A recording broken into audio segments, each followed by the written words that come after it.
What's up, everybody? My name is Shannon and I am still waiting for my Seder. Today we are going to be talking about the first two books in the Rebel Belle series, Rebel Belle and Miss Mayhem.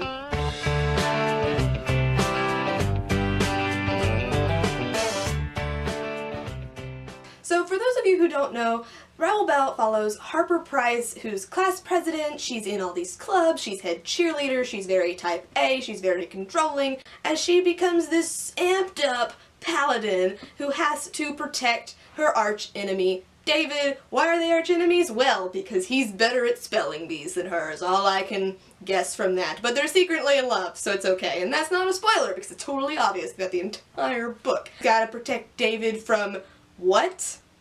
Nothing.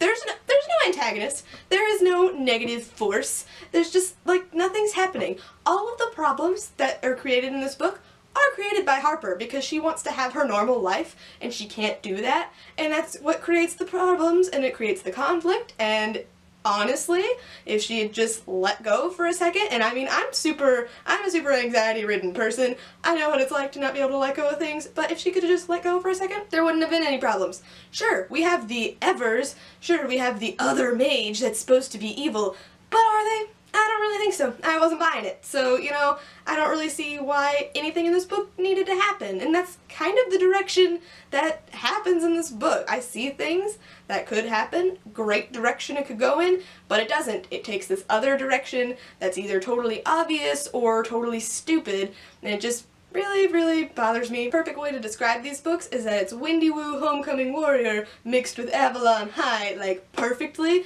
It would make a great Disney Channel original movie. Don't get me wrong, I don't mind those when they're good, but for a book, it just really wasn't working.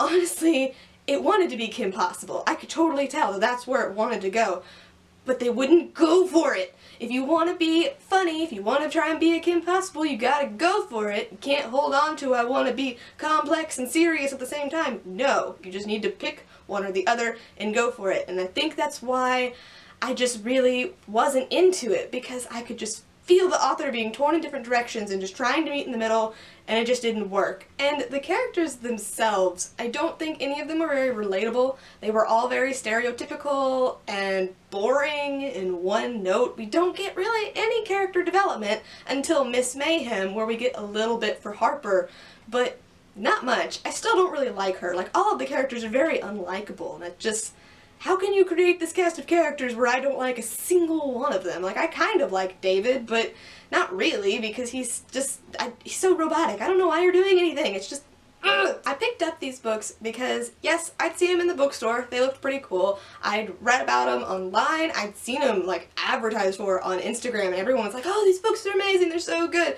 And when I read the descriptions, they kind of sounded like a modern version of Finishing School series, so I was really excited, and then I started it, and the second it opened up and they were talking about, like, oh, Sweet Home Alabama plays, oh, we're going to homecoming, I was just like, great, it's gonna be one of those. Have you ever read Monster High?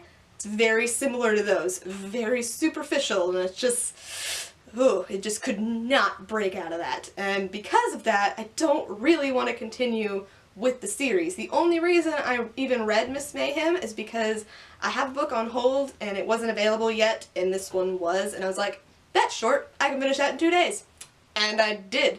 So, you know, that's where it is, really. I did like them. They are enjoyable, but you kind of have to turn your brain off and just not think about it, and for me, that's not acceptable.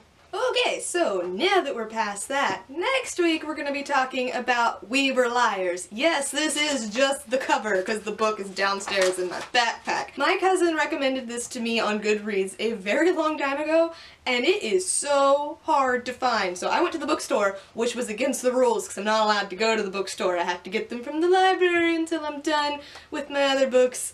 But I went in anyway, and they had it, so I was like, oh, no, we're getting this. It's very short, and so I figured I could read it pretty quickly, and it's so good. It's written very weirdly, like, sometimes it's kind of hard to follow, but it's so good. It just, parts of it just, like, hit you over the head, and you're like, whoa!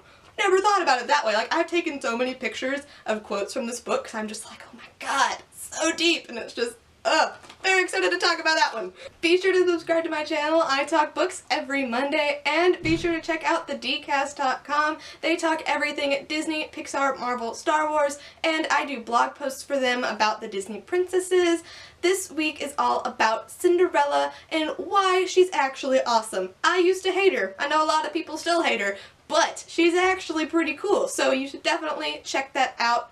That is everything I got for today, guys. I'll see you next time. Bye! I'm so glad the book wasn't in there. I gotta go pick that up.